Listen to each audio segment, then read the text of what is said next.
Oh my God, take four. TPC 156, 11:37 a.m., August 9th, 2020, 75th anniversary of the Nagasaki bombing. I'm sick as shit.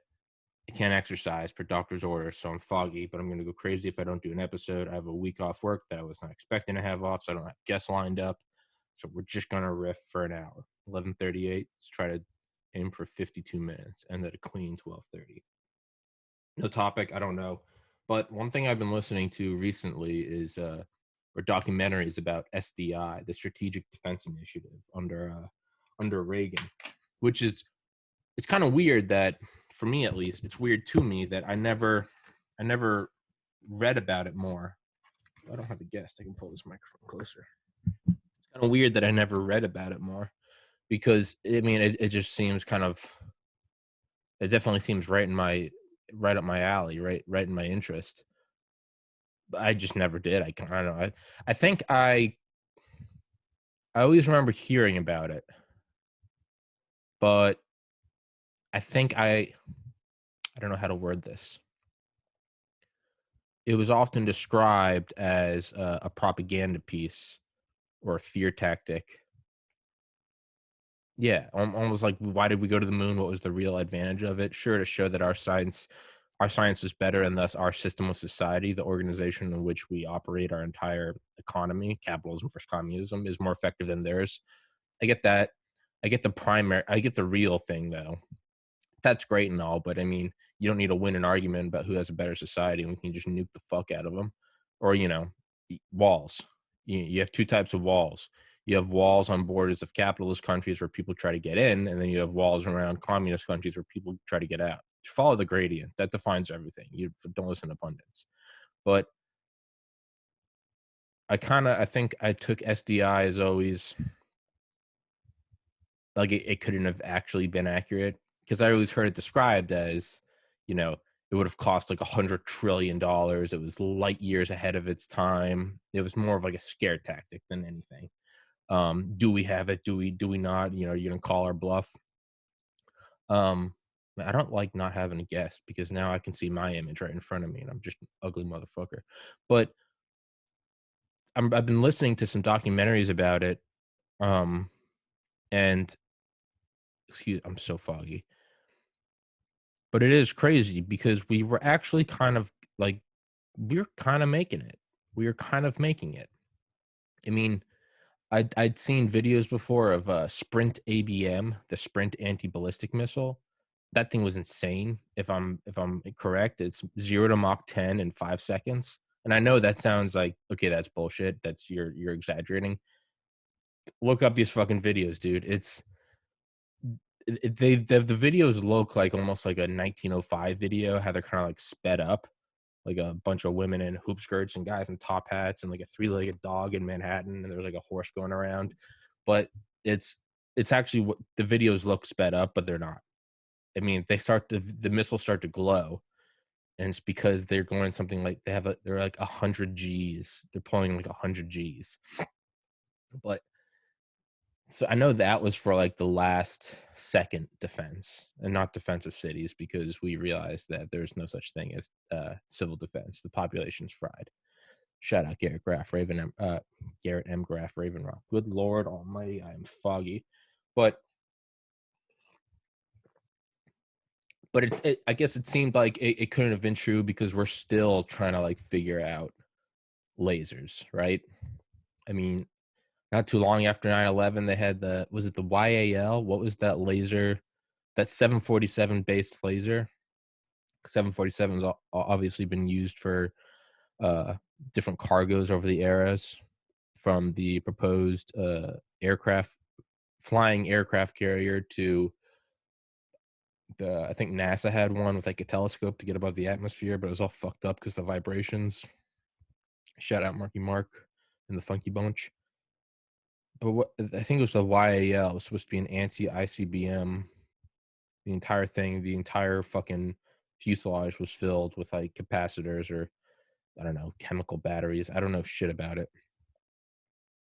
But that was in the 2000s. So the idea of SDI in the 80s, it definitely I don't know which propaganda did I just digest one of the propagandas? It was SDI propaganda, and did I just digest the propaganda that it was propaganda? Does that make sense? You know, it's like you could say like the moon landing was propaganda against the Soviets, and then you could say that like we didn't actually go, and that's propaganda against the United. It's going to be a top tier episode. You can tell already. Woo. But it does seem that. So, but listening to this documentary, and they're interviewing the. So it was under Reagan. The Secretary of Defense was Caspar Weinberger. Reagan and Caspar Weinberger both passed away, but the general who oversaw SDI or was in charge of it was General James Abramson, who is still alive and is 88 years old and is complete active chairman of corporate. Is chairman of a corporation I think called GOI that was bought by someone, and then that was merged, and then that was bought. Just some fucking like shell game shit. But I don't think it was nefarious. I know this because I was trying to find him, and I've yet to hear back from him. Shout out James Abramson. But he talks about actually kind of just how like far along this thing was coming. It's so it just, for instance, one of the things that there was a problem with was like the coherent laser. And it's so weird hearing about this in the 80s because they're talking about, and this guy, James Abramson, it's really weird because he has like an ASMR voice. So he's this guy overseeing this space-based laser program to shoot down fucking nukes to offset a global thermonuclear holocaust exchange. And he's sitting there and he's like, well, thank you for having me on your show. And so really what we were aiming for is some laser. it's oddly soothing, but he's talking about it, and there's obviously like the missile intercepts, the Missile Defense Agency hitting a bullet with a bullet. The last line of defense was Sprint. I don't think we use that anymore. I think there's one called THAAD, THAAD. I think there's the Patriot. I think there's like tiers, boost, you get it, and when it's like doing its arc, you do it like reentry. Like the decoys, the multiple independent reentry vehicle decoys that can't survive reentry because they're just Mylar balloons. So we have all these different tiers of missile defense, but then, and it sounds like something you'd hear now in 2020, but here they're talking about it in 1984, is they're like, well, you have these different tiers of missile defenses, but then, at the final seconds before it released, so it's called a bus. A bus is what holds all the most advanced ICBMs, later days in the Cold War, when we just got really good at potentially killing everybody, were the ICBMs that would shoot up, and there was basically like a shotgun shell, multiple independent reentry vehicles, MIRVs, and they would open up, and you'd have, I think, like up to 10 of them, and they'd be mixed in with a bunch of decoys too. So you're the victim, you're looking up, and you're seeing on your radar, you're seeing 20 or whatever. And these were insane because there'd be 10 multiple independent reentry vehicles. Each one, some of them they'd be up to 1 to like 9 megatons each. So you'd have like 10 of these. So it's like 90 megatons. 1 megaton is 300 times more powerful than the bomb that took out Nagasaki 75 years ago today. And then we'd have multiple of these missiles on a single sub. And then you have a fleet of subs. I mean, the multiplication just starts to get crazy. But so you want to take it out when it's boosting because there's a white hot exhaust plume, and you can track that easily, but you can't hit the plume because, per the general's words, hitting the plume is worthless. It's because it's just, it really is smoke. It's an analogy of the Soviet Union, smoke and mirrors, but it really is smoke. So you want to hit the body, but that's obviously the most ideal spot, but you also got to have missiles nearby. All right. So that's the boost phase. And I'm butchering this, and then up when the bus comes off of the boost phase, but then it does that sort of like apex, it's still all together. So, it's like when you're playing like a video game, and there's like and you see like Russian, you're defending some fort, and you see like a Jeep or whatever, and it's, I think, like Halo or something, and you got the I don't even, what the fuck was the name of the truck? What was the name of the Warthog? Was that it? Yeah, whatever. But you have 3 guys on one thing and it's coming towards you. You always want to hit that with a rocket because it's 1 hit, 3 kills. Once it stops and they spread, it's like killing a spider versus like squishing a spider and like a bunch of baby spiders come out. So you want to kill the bus while it's still has everything. Because once it opens up, it's just, well, it's just 20 times harder. So, do you want to hit a bullet with a bullet, or do you want to hit all the shotgun shell fragments with another shotgun shell fragment? So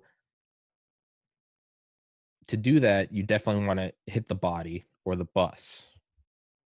The point of bringing this all back around is they were talking about directed energy weapons, but they said it so nonchalantly. So you want to hit it during the boost phase. You want to hit at the missile body. You don't want to hit the plume, or you could hit the bus. Well, it's still at the apex. And if you really can't get it in the final seconds, well, then you would use a directed energy weapon because that goes at the speed of light. And it just kind of like, and then they go into the next thing, and there's another montage, and then a commercial break, and some badass '80s commercials. We are McDonnell Douglas, but it was like, what? A directed energy weapon? Like, I thought we weren't there now. So who knows? Maybe it was. Maybe I'm a perfect example of the power of propaganda. Maybe that wasn't real at all, but idiots like me thought it was. But another thing they talked about was they were called like garages, like garage. Like, I'm above my parents' garage, 30 years old. Hope I look back at this video one day and laugh.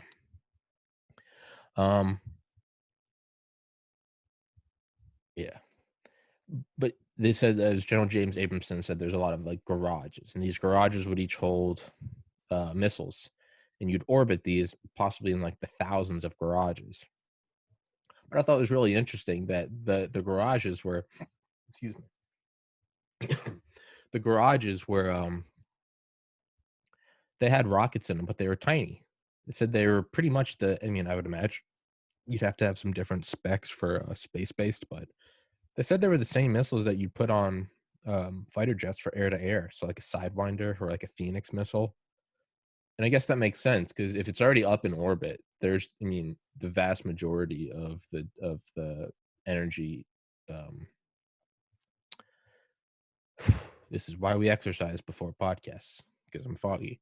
The vast majority is it delta V? The vast majority of the energy you need is to get it out of the gravity well and into orbit. But once you're already up there, if you just have this like just almost like like a SAM site up in orbit. Yeah, you just need to hit, because if you're hitting the missile body, not the MIRV, but just the lifting body, I guess it doesn't really matter what you hit it with, right? Because one, think about, we always hear about like space debris, like a speck. Is it the right word? A fleck? A flake?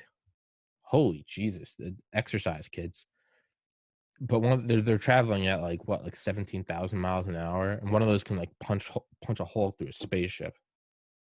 So you really just got to hit the thing, and not only that, so not only is your projectile probably already enough, just an air-to-air missile. It doesn't need to be the size of a Titan II because it's already in orbit, and 90% of a rocket is just the fuel getting it up there, the tyranny of the fuel equation. So you're already up there with a rocket, 17,000 miles an hour. So it doesn't need to be a lot. A third. So one, you're already up there. Two, you're already going 17,000 miles an hour. So let momentum do the work, baby. Momentum equals mass times velocity. Three, the actual skin of a rocket, and I didn't know this until like last year. The actual, like, in my mind, I just imagine them like, I don't know why I imagine that they're just like as sturdy as like a fucking like tank. I just imagine like a thick armored wall. No, like maybe like an actually, and I think no, because you just want something to hold the fuel, and then you drop it off at stages. But the fuel itself, I think it was Elon Musk or Bezos, or maybe it's just any rocket. Apparently like a rocket couldn't even stand under its own weight.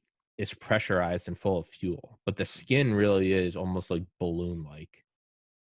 I mean, like tinfoil, like, take a pin and just go right through because you want the least amount of fuel possible. So it really is. It's like, you if you took the top off this water bottle and then you stood on it, it would just crumble. But you leave the top on and it's pressurized, right? Squeeze it, then don't squeeze it. Squeeze it. Yeah. And that's fine if it's just gonna hold the fuel. But if you're up there and you hit this fucker with a pin, I mean, it's not hitting like, the hard plastic of a remote. You're just hitting. I've had on guys from NASA. I'm sure if they're watching this video, they're just like, you dumb fuck. But so one, you're in orbit. So you don't need to expend all the energy to get up there. So you could have a tiny rocket. Two, the rocket can be tiny because it's already going 17,000 miles an hour. So think of the speck of paint. Flake of paint. Jesus Christ. Three, the actual thing you're trying to hit it's very fragile.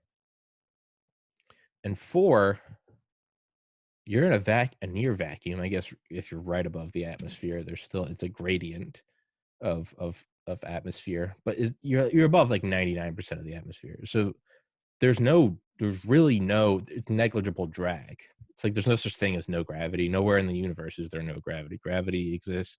Gravity exerts force over an infinite distance, but it's related to the square of the distance from the center of the mass.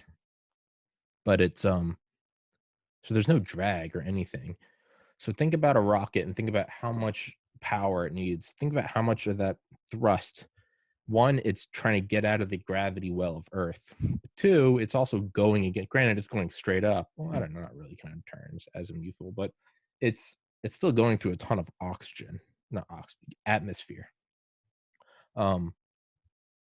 It's kind of like those like hypersonic sleds that they'll do out in like the the like White Sands, I think. They'll put them because they're just putting sideways on a fucking rail, and they just let these fuckers rip, and they'll get going hypersonic in like 3 seconds. It's insane. But I remember seeing someone explain it, and they're like, because you're always shooting rockets up.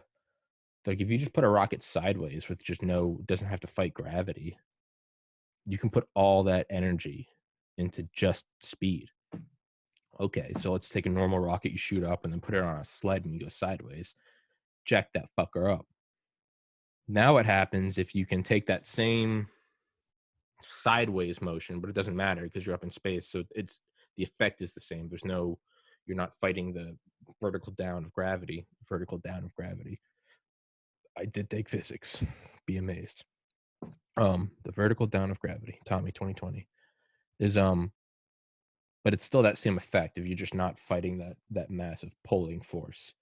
And now imagine you take that rocket straight up versus rocket on the sled. Sled's much faster. Now imagine taking that sled and putting it in a vacuum, so there's no air resistance or negligible air resistance. Now I was thinking about that yesterday. What is the max speed if you were to take a Phoenix missile, some AMRAAM?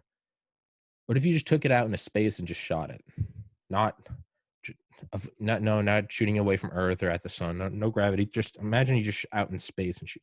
I wonder what is the maximum speed that it would get. I mean, it would reach it and then it would stay there. And that's the beauty of space but so you're up there, you just take like a Phoenix missile or something. I don't even know if that's the right term. I think those are just the sensors. But you just take an air-to-air missile and just shoot it. And so now SDI kind of makes a lot more sense. So the four things. One, you don't need all that fuel because you're already up there. So you're out of the gravity well. Two, a flake of paint can be damaging because it's going 17,000 miles an hour. Okay. Three, the skin of the missile is very, very thin and fragile. And four, even if even if points 2 and 3 weren't applicable, let's say it did need to be very powerful, a simple air-to-air missile not fighting gravity and not fighting air resistance, that thing is going to get cooking fast. I mean, I think they said in the video it would be something like, oh, I don't even remember. But I mean, it doesn't do any justice. Insanely fast. So that, I mean, that actually, now that I'm saying it out loud, that actually makes a lot of sense. Now, can you ward off a general nuclear exchange, or was the boob attack bolt out of the blue? I don't know, man. I mean, you got 1,000 ICBMs going up at once. I don't know. I don't know if that would work. But I mean, I definitely think it seems closer to reality. You just put a fucking, like, a SAM site in orbit. Yeah. I mean, why not? Especially if you can kind of be like hugging the atmosphere, and then you see these come up, these ICBMs come up. If you can look at it from a way that you're not looking at them, with Earth as the background, but if you're looking up at them with space as the background, I mean, Jesus, I mean, talk about a temperature differential.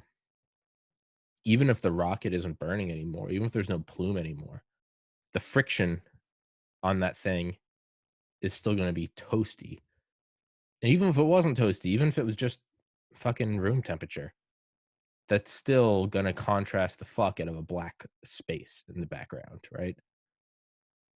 But it is cooking. So that's got to make it easier. Yeah. It actually, it seems very doable. I mean, it would, and money, but I mean, under Reagan and the that defense buildup, money were fun tickets. But yeah, that actually seems really plausible. Put up thousands of them, thousands of the garages. That would work. Yeah, I think that would work. The other idea was that they were going to have, and now, okay, now this is the point where I see where it kind of strays into a little insanity, was railguns. Actually, I don't know. Think about railguns now. Is it BAE Systems that's making it? General Atomics, General Dynamics. 30 more minutes. I can do this.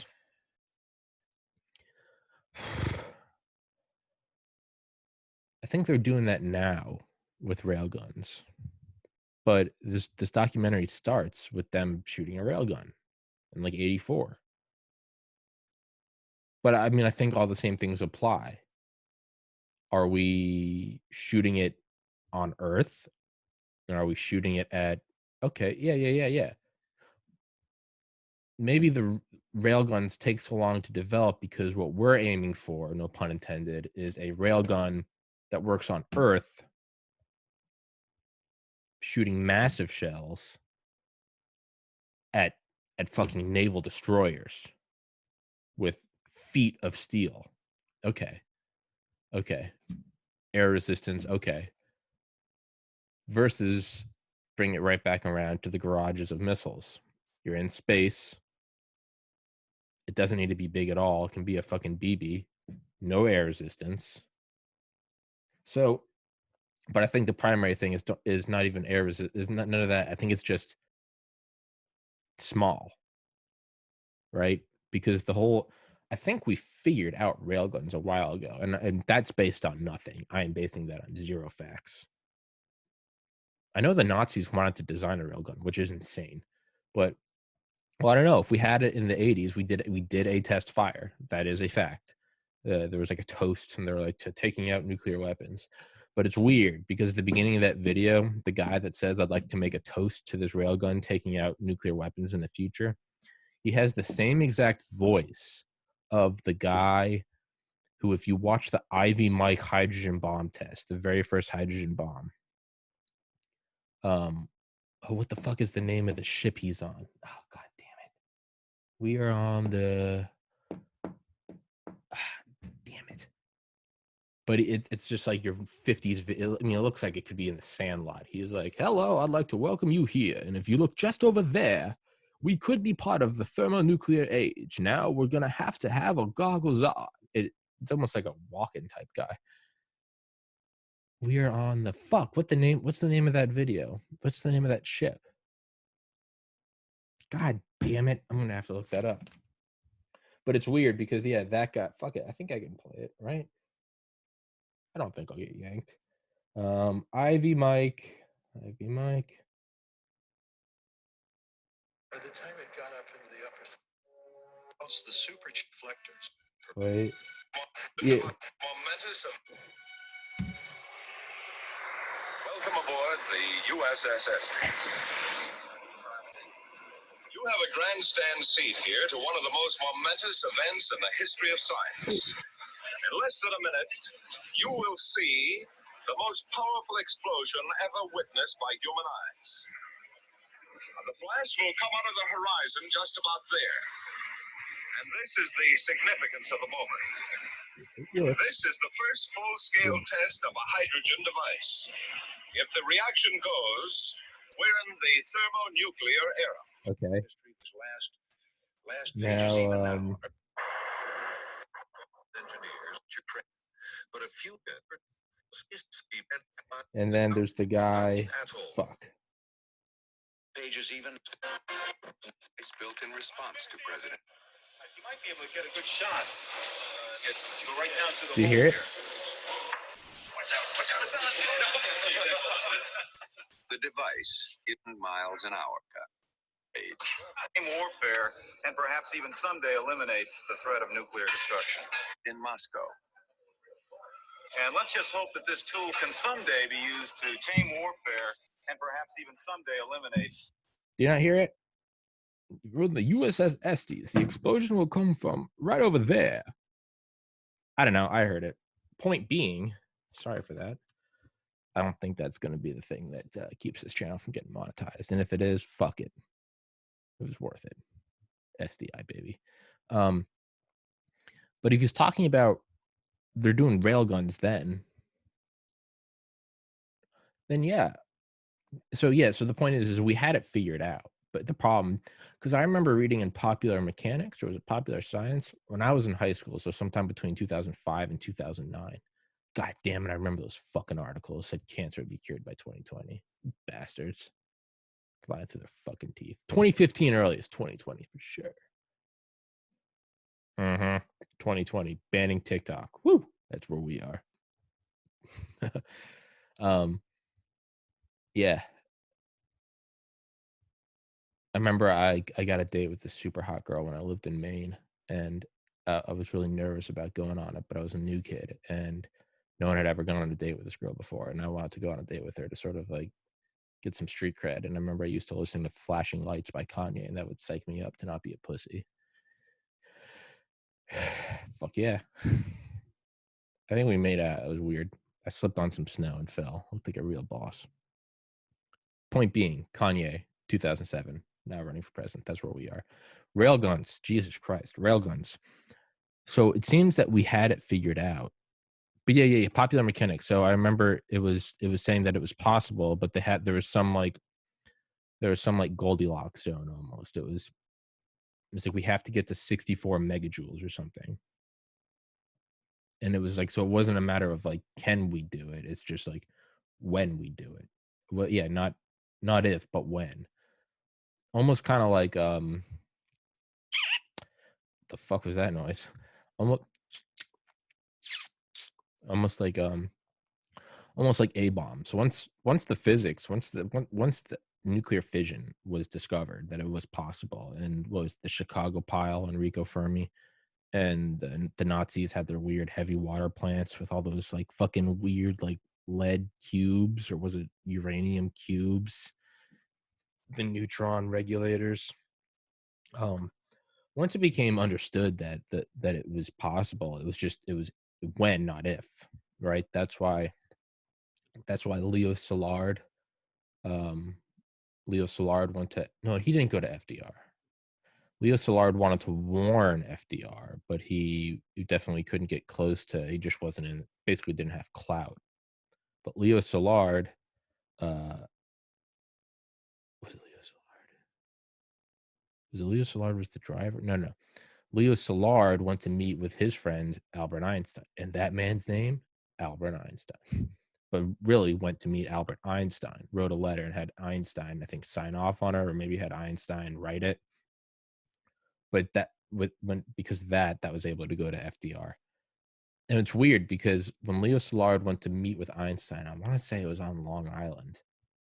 It's weird. It's really weird how the things kind of align, because who was driving Leo Szilard? Edward fucking Teller, right? Or maybe it was Ed Teller was being driven by Leo. I think it was Ed Teller was driving Leo Szilard, because Leo Szilard didn't have a car. Leo Szilard was like this posh. He lived in like hotel lobbies. Sounds like my kind of guy, dude. But yeah, what a weird thing. Leo Szilard, driven by Ed Teller, to go see Einstein, to go write a letter to FDR to warn about Hitler. What a fucking star-studded cast. And then weird again, yeah. The weird interaction of Edward Teller and cars. Edward Teller driving a car to bring Leo Szilard to Einstein to write a letter to FDR about Hitler. And then 40-something years later, maybe 50 years later, because I think the letter was written in 39. Maybe it was 40. Yeah, 50 years later, Ed Teller giving a speech at a school, at a campus, reading an article about a rocket-powered car. And on the front page of the article, Bob Lazar. Edward Teller and cars. I'd love to see a Disney or Pixar Cars movie with Edward Teller, though. Don't know how the fuck we got A-bombs once it's possible. Now that we know it's possible, it will be done. That was the letter written to FDR. Therefore, we need to make a plan for a bomb now, because it's not some hidden esoteric knowledge. It can be done. Can you just get all the fissile material? How do you do it? Do you do it gun type versus implosion? Shout out FDR. FDR didn't give a fuck. Truman, I mean, I absolutely understand Truman's hesitance to drop the bomb 75 years ago today, and 75 years, 3 days. But it was funny because funny, relative. Truman was very like, do we do this? Do we not? And he was finally kind of pushed towards it by Leslie Groves, who said, if you don't drop it, Mr. Truman, you need to start preparing your impeachment speech for next year when the war ends, after 1 million U.S. GIs die. You have to, you need to give your speech to the American people when they impeach you for finding out that you had a weapon that you didn't use. And that's in 45, after this whole thing is played out. FDR didn't give a fuck. And this was in like 40 or 41. So with none of this had played out yet. And FDR I think Bill O'Reilly mentions it in Killing the Rising Sun, which is a book about the war in the Pacific, but is also unintentionally, I think, probably one of the best books on the A-bomb. I've really got to go to the bathroom. So you know what I can do? I think I can just like play. I'll just play one of my shitty podcasts to fill the air while I go pee. A note in your book, it talks about There we go. how when they were looking for what would become the U-2, is they had all these entry or these contract I guess bids between 3 different companies. But then you said, I don't know why I was trying to explain this to you. I'm like, wait, you wrote the book. But then there was another bid from someone that an unsolicited bid, and it was like wasn't Clarence, but it was one of the guys from Lockheed, and apparently there's some I guess red hot guy named Clarence, and he said he can do it better. But I don't know why. That doesn't really have anything to do with the Korean War we were going to talk about. But that made me laugh out loud. It was just like unsolicited, and I was like, as soon as it said unsolicited, I was like, I bet it's going to be Clarence Johnson. And they're like, it's from a small company called Lockheed, like back when it was like Lockheed Marietta. I was like, I knew it. It was just unsolicited. But it's kind of cool you could do that back in the day, right? Oh yeah. Oh yeah. But I mean, they still sort of do, but there's like, not independent companies that can pull off a multi-billion-dollar project. Oh yeah. These days. Oh yeah. Right. But back then, yeah, they're like, Lockheed was. I mean, they did, obviously. We are back. I need to record my own elevator music. But yeah, Bill O'Reilly, FDR. Yeah, FDR didn't give a fuck. He was getting ready to drop that thing like years prior. He was just so. I mean, I know people on the right kind of look at oh, he was a socialist. He kept the Great Depression going on. Blah blah blah blah blah. Did FDR didn't give a fuck. FDR not only did he pull together, excuse me, not only did he bail out the UK and then go in there and tell Eisenhower to go fuck shit up, send off MacArthur and Patton just like some wild dogs to go kill some Nazi fuckers. He was for the A-bomb years before it was even ready. To me, I know a lot of people don't like that, and hey, agree to disagree. We can argue, and that's a beautiful thing about this nation is that we have the freedom to argue that, and we can question government motives. And because of that, without being beheaded or thrown in a re-education camp, and because of that, I would argue that the use of the atomic bomb was good because it preserved the system that allows you to question the use of the atomic bomb. I'll die on that hill, and you don't have to. And again, another beautiful thing about this country. So, yeah, but FDR didn't give a fuck. FDR was like, drop it. I don't care. I don't care. There will be civilian deaths. I don't care.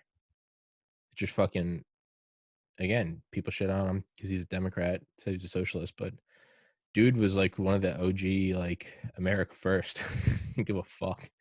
He was like, drop it now. Drop it yesterday. I don't give a fuck. God damn, how the fuck do we get off into these weeds? Railguns. Railguns. So if it's possible, we know it's not if, but when. So it seems like that's how the railgun was. So if we got to get to the sweet spot of 64 megajoules at least, I wonder what the upper speed limit of railguns are. But yeah. Let's finish this thought.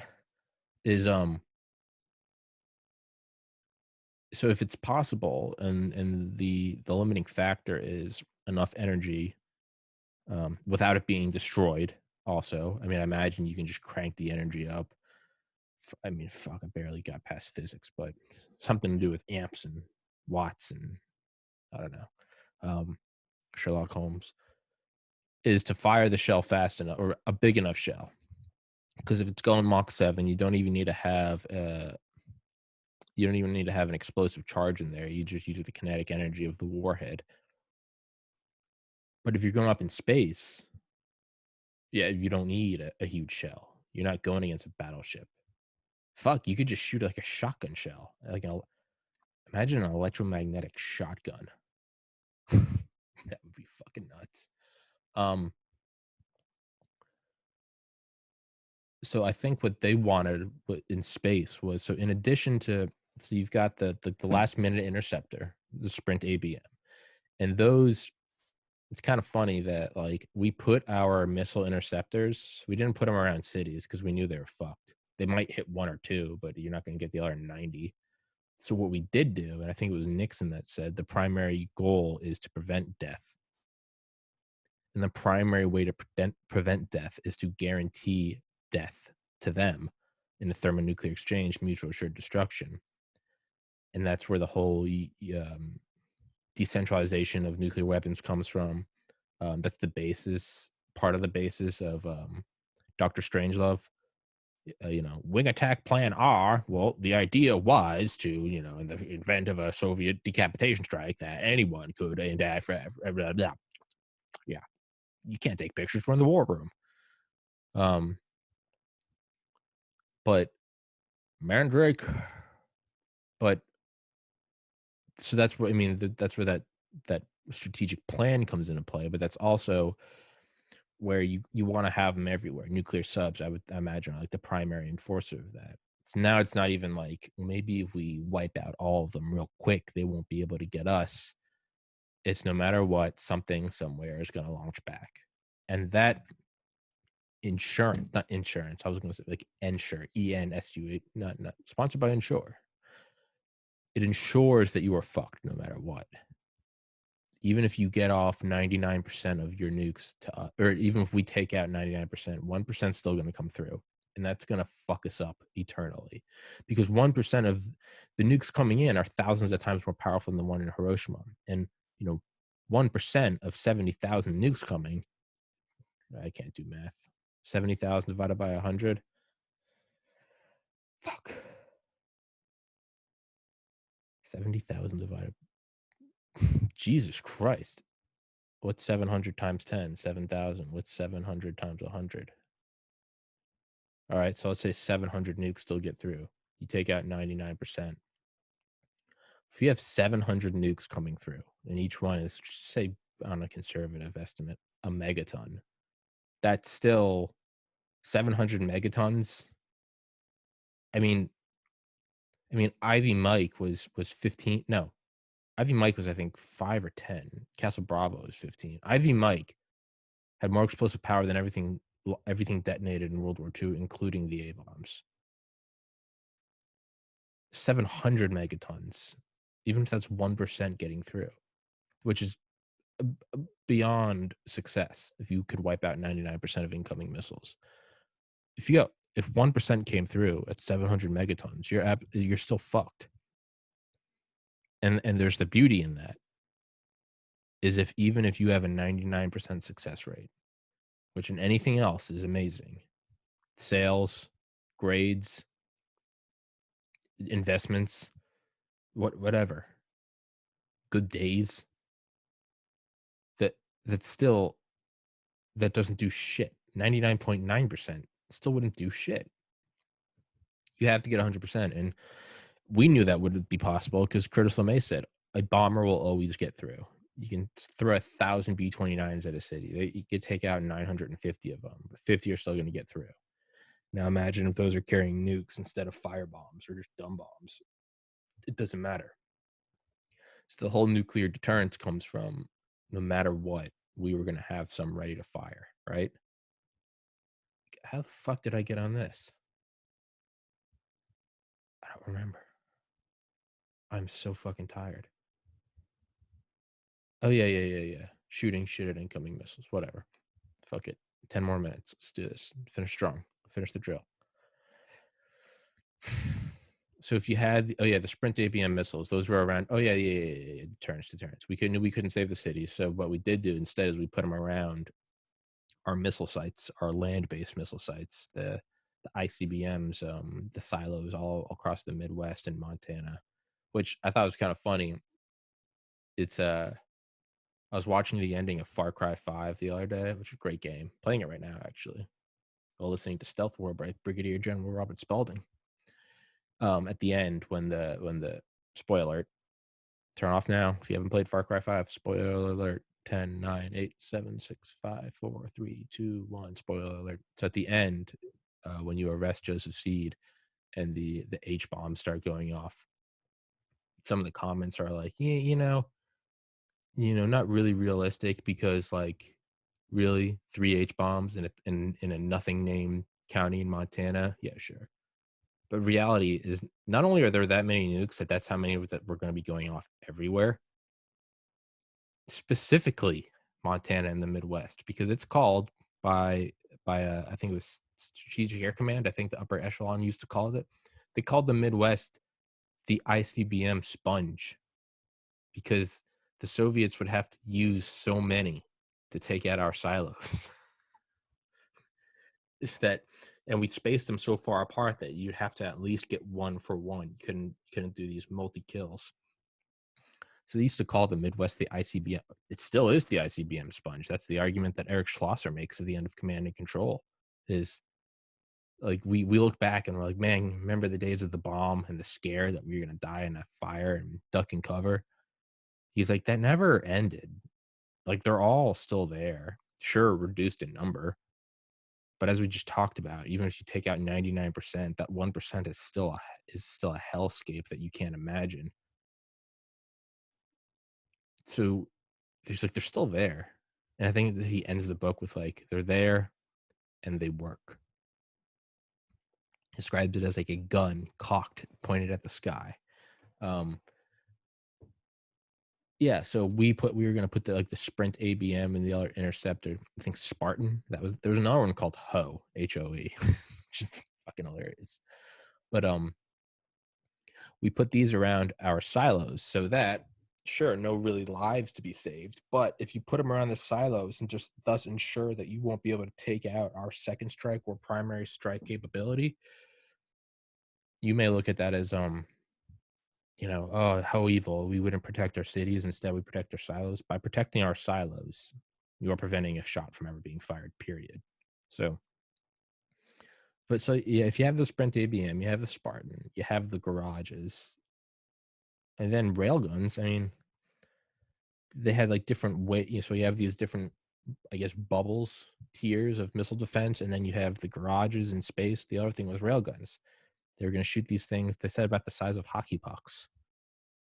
It's something insane.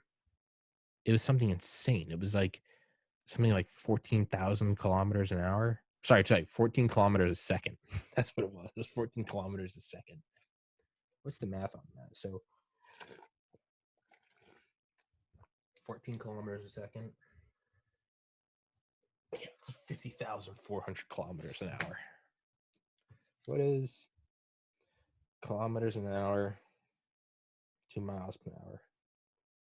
So 14 kilometers a second times 3,600 is 50,400 kilometers per hour. 50,400 kilometers an hour is 31,317 miles.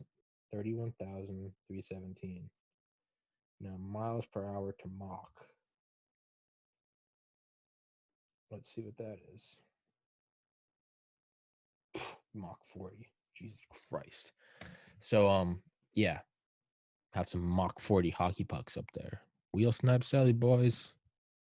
You can CrossFit, you can cross fuck off. Go kick rocks. You were at Taylor Swift lyrics some birthday cars. Your esthetician quaffed that for you.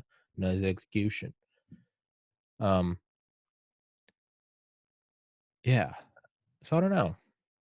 Maybe if you have hockey pucks, garages, Sprint, Spartan, Patriot, and then perhaps the most crazy is if all of that doesn't work, and then you wheel in the directed energy, the DEW weapons, DEW, directed energy weapon. Those are insane. Was it would Abramson describe it as was it the free electron laser? That's insane because like what we were gonna do with them is